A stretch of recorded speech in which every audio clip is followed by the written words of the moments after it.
Hi, Taniel. Hey, Risa. How's it going over there? Everything's good.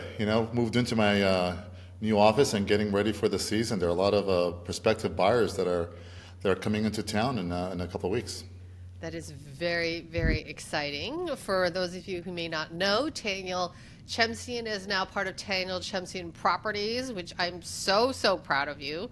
Oh, thank you. It's been a long time coming, and it's just so, so amazing. I think that I, this will be your first high season, right? So it's going to be pretty exciting to see, the kind of the changes and the deals that you're making, the people that you can serve, and I'm really super excited for you.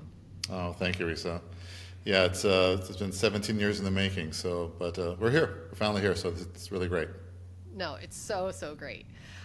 So I thought that, being that high season is right around the corner, and high season essentially means that a lot of people start heading down to Mexico because the weather starts getting cooler up here and just much more gorgeous down there. And it means a lot of people are looking to buy or rent or, or the like once they're down there. And I know that it is a little bit similar to buying property in North America, but there are some real distinguishing differences, I would say. Would you agree? Yes, absolutely. Um, a lot of the brokers here, they're from the United States and Canada, along with the local Mexican brokers. So they did bring some of their clauses and their way of doing business, and it's kind of been incorporated into our purchase sale agreements here. But the process here is quite different than the United States, even though you'll see some terms and conditions in a contract. But how we get from an offer to closing is completely different than what we're accustomed to back in Canada and the United States. Absolutely. For one reason, being as we know we're in the restricted zone, which is along the coastline. And so when the foreigner purchases a property in the restricted zone, which is 50 kilometers from the coastline or 100 kilometers from the international border, the title is held in a trust with an authorized Mexican bank. That's not something we're accustomed to back in the United States. Does that mean that the buyer actually owns the property? So in the restricted zone, the title is held in a trust with an authorized Mexican bank. It's not an asset of the bank, and you, as the primary beneficiary of the trust, you can sell the property, you can lease it out, you could leave it to your heirs. So you have the full rights of a Mexican national owning along the coastline, but because it's within 50 kilometers, which is I think around 33 or 36 miles, the title is just held in a trust. Now, if you buy a property that's further inland, let's say Guadalajara, Mexico City, then you don't need a trust. The title could be directly under your name. Right. And you've actually purchased and sold properties personally, right? Yes, yes. I've bought a couple of condos, renovated them, like I renovated my office. So the process is really simple, and people kind of that don't understand, they sometimes freak out. I mean, it's a streamlined process. It's been in effect for a very long time, and all the foreigners, all the Americans and Canadians that purchase property here as a physical person instead of through a Mexican corporation, all of them have their title in a trust with an authorized Mexican bank. And some trust banks are easier to work with than others because they're better staffed. Some of them do have divisions here in Vallarta, so if we need something, we are able to get a hold of them a lot easier and have the transactions, close a lot sooner. There are some trust banks that have allocated very little manpower, staffing to their fideicomiso department. That's the trust, the real estate trust. And so sometimes these closings are delayed 3, 4, sometimes 9 months. So it's really important when you're buying the property for the foreigner to consider some of the trust banks that are a lot easier to work with versus some of the ones that could be a bit of a nightmare. Right. Well, I I've guess been there a that few is times. where, I'm sorry? I've been there a few times, where the seller's trust bank was one of those banks that it just took forever to close and everyone's stressed out and they're thinking what's going on. It's just that they just don't have any staffing dedicated to that division. In my personal opinion, I think they should just kind of close the trust department if they're not going to service the client. But there are some trusts with these banks, and unfortunately, the closings can be longer than the typical 60 days that we need for these transactions to close. I had a closing that was delayed 9 months. So imagine, people were just Wow. freaking out. Yeah, we got it done. We closed because I had another transaction with that same trust bank years prior, and unfortunately, nothing has changed. Both of them, 9 month delay, but we got it done. So in that case, like, what can you do? Can you, I mean, you don't really have a choice, right, in terms of which trust bank to use. Yeah, you can. As the buyer, yeah, you can select which. Look, some of these trust banks, they may have been fantastic when the owner acquired the property and used them, but businesses change, banks change, and their priorities change. I mean, the trust department is such a minuscule portion of their annual revenue. They just don't, give that much support or allocate, staffing or manpower to it. Again, in my opinion, if you're not going to take care of the client, why even have that division? It's not fair for the buyer, the seller, and everyone else involved. But there are like 3 or 4 trust banks right now that we encourage our clients using because they've got a fantastic staffing and they get things done really, really fast. And some of the banks that were great at one point, now they're not that great, so I wouldn't really use them for the real estate trust purposes. They might be fine for regular banking, but for the real estate trust, there are some other better options right now that we kind of go along with. Well, that's great. And that actually makes someone like yourself invaluable, right, in terms of this whole buying process and making sure that you have an agent whom you trust and is reputable and on and on and on. I mean, I can't stress that enough. I think that goes for any kind of real estate transaction, but especially if you're going to purchase in Mexico or in a foreign country. Yes. So if we talk about, let's say, the kind of the process or the workflow of what someone should be looking for, you have this idea, you want to go down to Mexico this winter, and you want to buy a property. So Yes. what's the first thing that they should be doing? Yeah. Well, I mean, you said it right now. The number one, I would say, find a reputable, experienced real estate agent. That's really key because, you are buying in a different country. It's their bread and butter. It's not yours.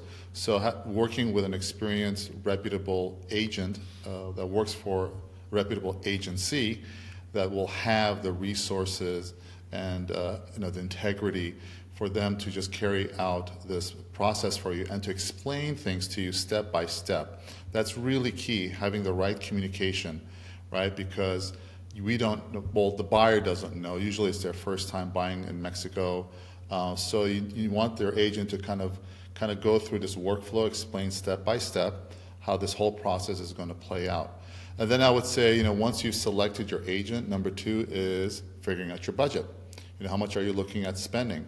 And not just spending for the property itself, but also for the closing costs. The closing costs over here in Vallarta, on the coastline is a little bit different than in other parts of the world, right? So you want to budget the purchase price for the property, your closing costs. If you're buying a place that's unfurnished, so if you're buying, let's say, a brand new condo, typically they are not furnished. Some of these condos come with some appliances, some don't.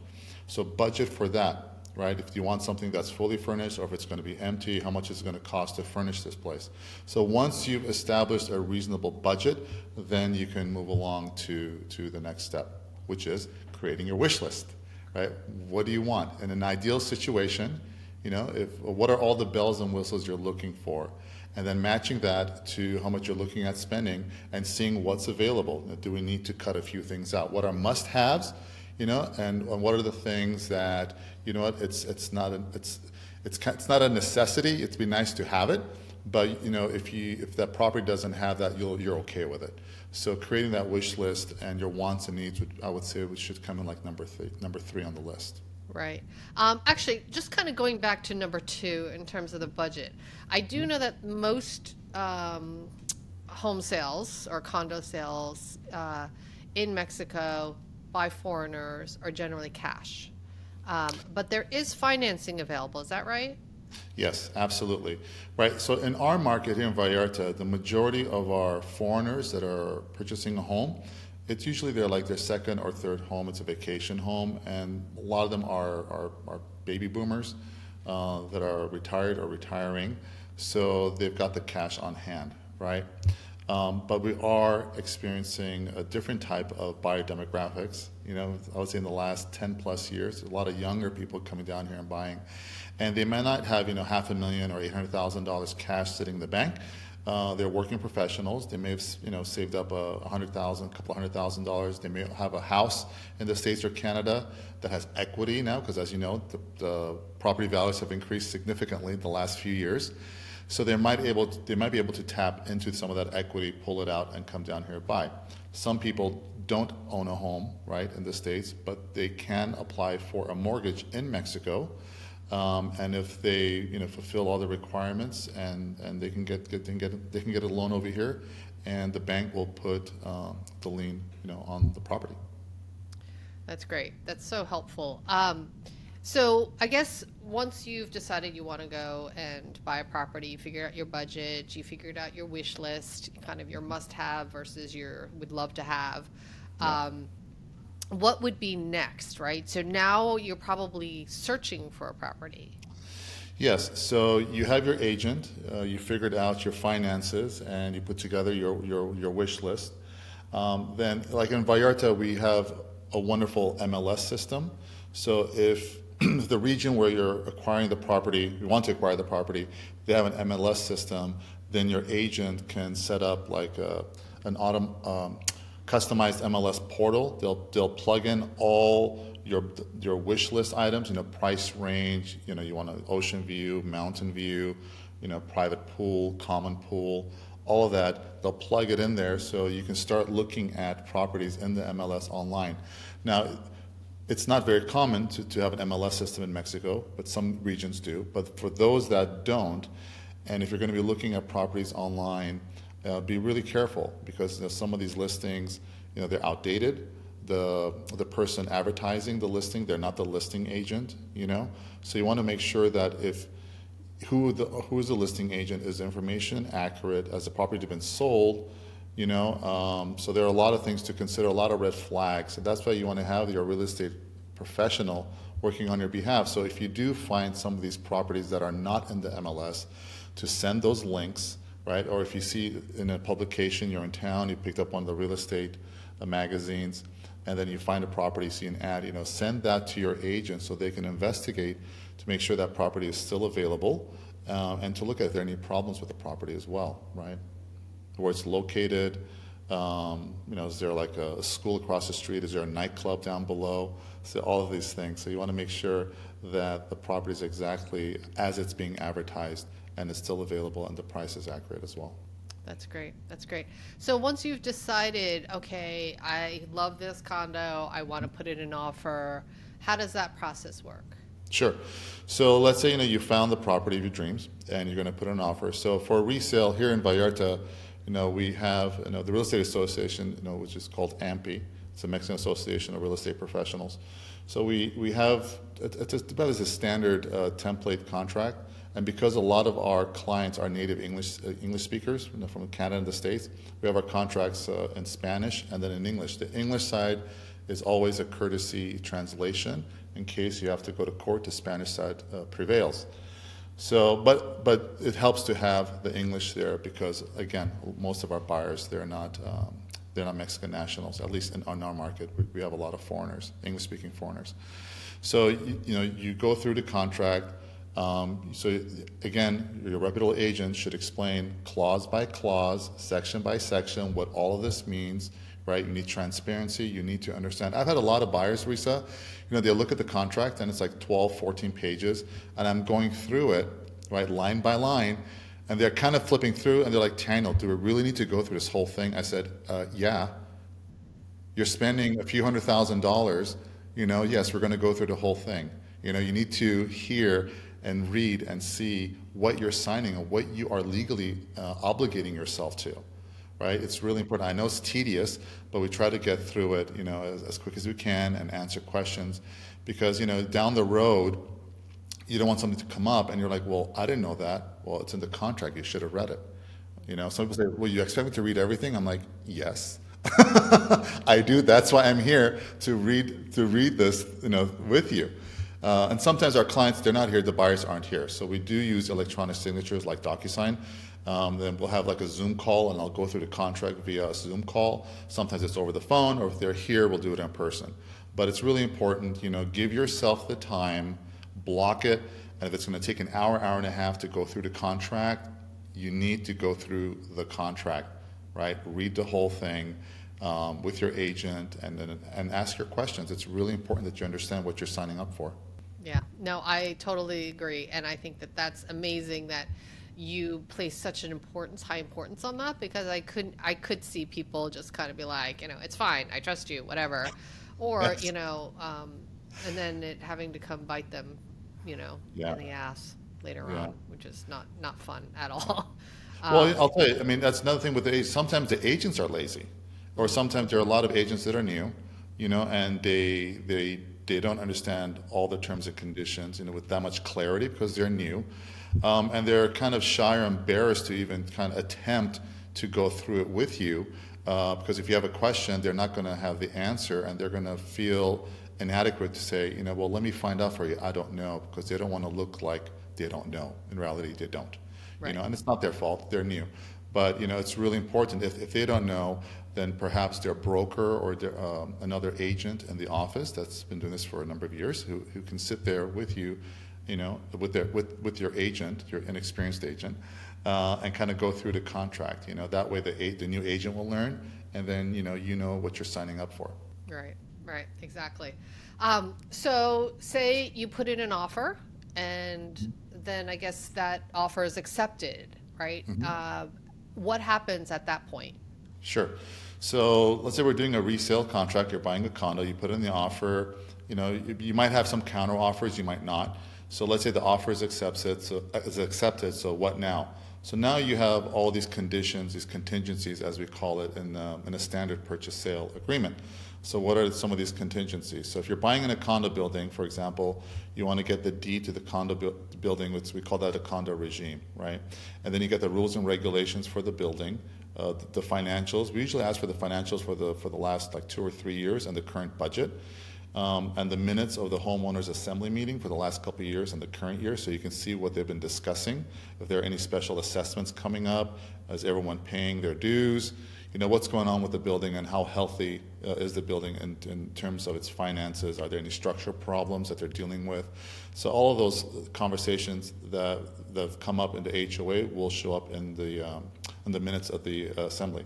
And then you have the photographic inventory, and then the big one is the home inspection. That's really important.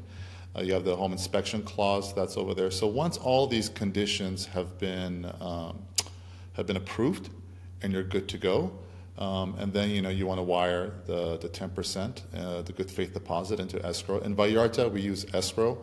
Other parts of the country, they do not.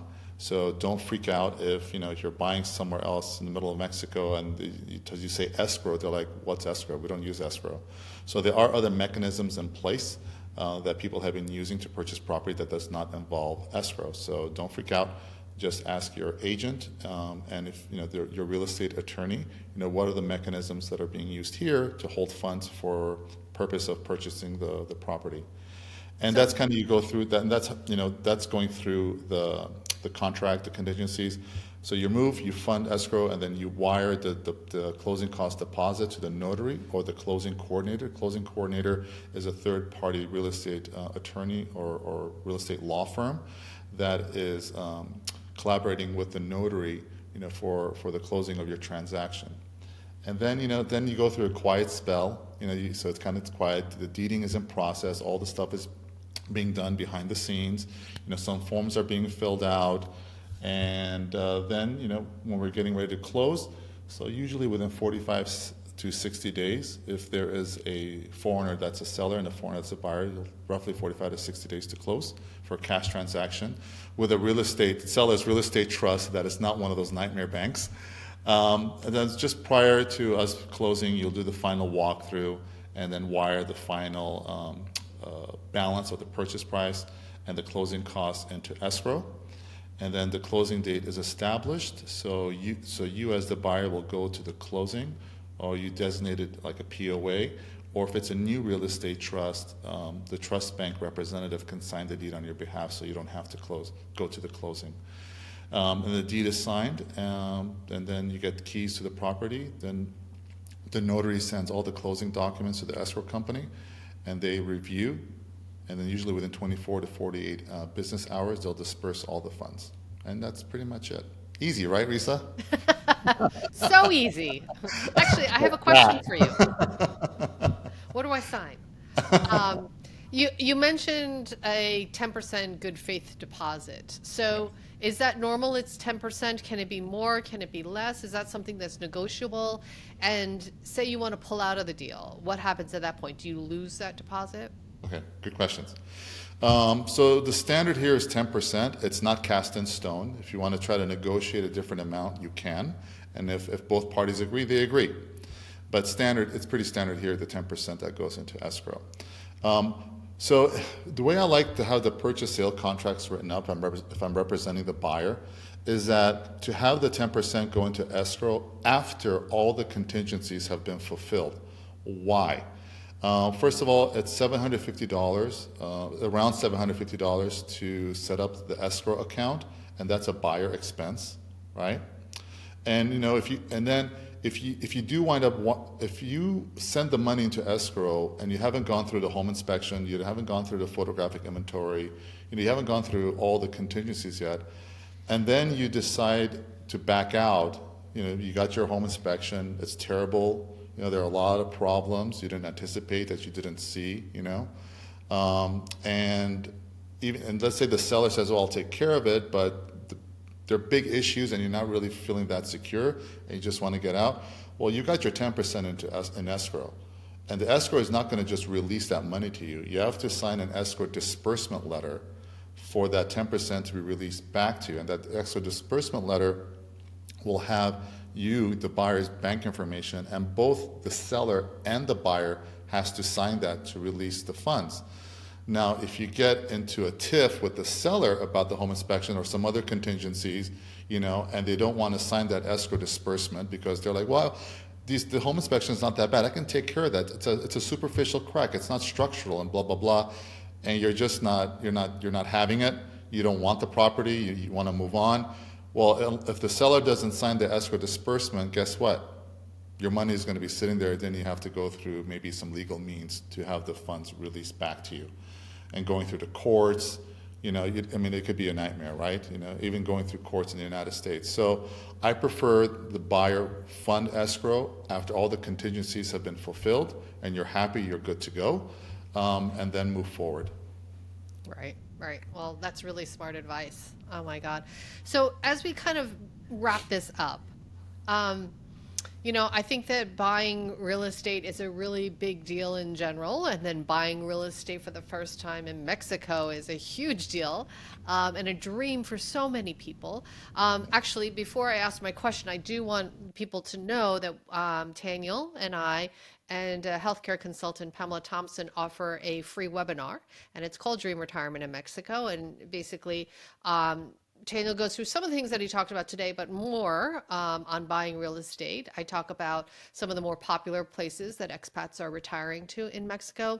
And then Pamela Thompson talks about some of the healthcare options available for foreigners. And so this kind of gives you a very kind of beginner's landscape if you're thinking about moving to Mexico and retire or relocating, in fact. So we are going to wrap this up. And so I was just kind of thinking, if people are kind of really been dreaming about this, but really afraid, right? Because there's so many unknowns. What kind of advice would you give them to kind of appease some of their fears in terms of like dipping their toe in the water to see what really is available, and how they can make that dream come true for them to own property in Mexico? Yeah. Well, we said nowadays, I think, with technology, it's allowed us to put a lot of information, a lot of tools out there for people for them to do their research, right? In the old days, you'd have to fly somewhere and just kind of, hit the ground running and to gather information, not knowing, where do I go? Who's a reputable this? And where do I find a notary? we have all that information now that we share with our clients. We have all these tools available. And if there's an MLS system, that's wonderful. Your agent can set that up for you. So, you might not be able to fly to Vallarta or, wherever you want to retire to or invest in Mexico for the next 3 months or 9 months or 10 months down the road. You're not going to have vacation days, or you got plans until that time, and that's when you're planning on staying, in PV for 2-3 weeks. But between now and then, there's no reason why you can't start gathering information. So if there's an MLS system, have your agent set that up for you. So at your leisure, no pressure, you can log in and kind of see what's going on, prices going up or down, and new properties coming on the market. Because you just don't know when that property is going to pop up. That's the one for me, right? And between now and your planned trip to Mexico, you can get all these questions answered. How does a notario work? We've recorded a lot of videos, talking about this, and including the program as well. So you can get all that information beforehand. So by the time you're flying down here, hopefully you have a property tour set up with your agent. You've selected some properties that are like the highlights that you want to see. So you just kind of maximize your time, in Vallarta. So your agent will set up a couple of property tour dates. You come in, chill out for a day or two, then hop in the car, go look at some of these homes, and one of them might be the one that you're looking for. At least you've done all the preliminary homework out of the way. You know what the contracts are going to look like. You know what contingencies to anticipate, and you understand it all, for the most part. And then, boom, look at the properties, hopefully make a selection, and then 60 days later, move into your new home. That's awesome. That's so awesome. Taniel, if people want to follow you, find out more about you, where do they go? Sure. You can, first you can visit us in Puerto Vallarta, but go to our website. Our address is there, and then you can find there's an MLS there as well on our website. Just go to TanielChemsian.com. That's TanielChemsian.com, and our profile is there. Our office location is there, and our videos. Our videos are online as well on our website. That's awesome. Taniel, as always a pleasure. Thank you so much. Thanks, Rizal. See you soon.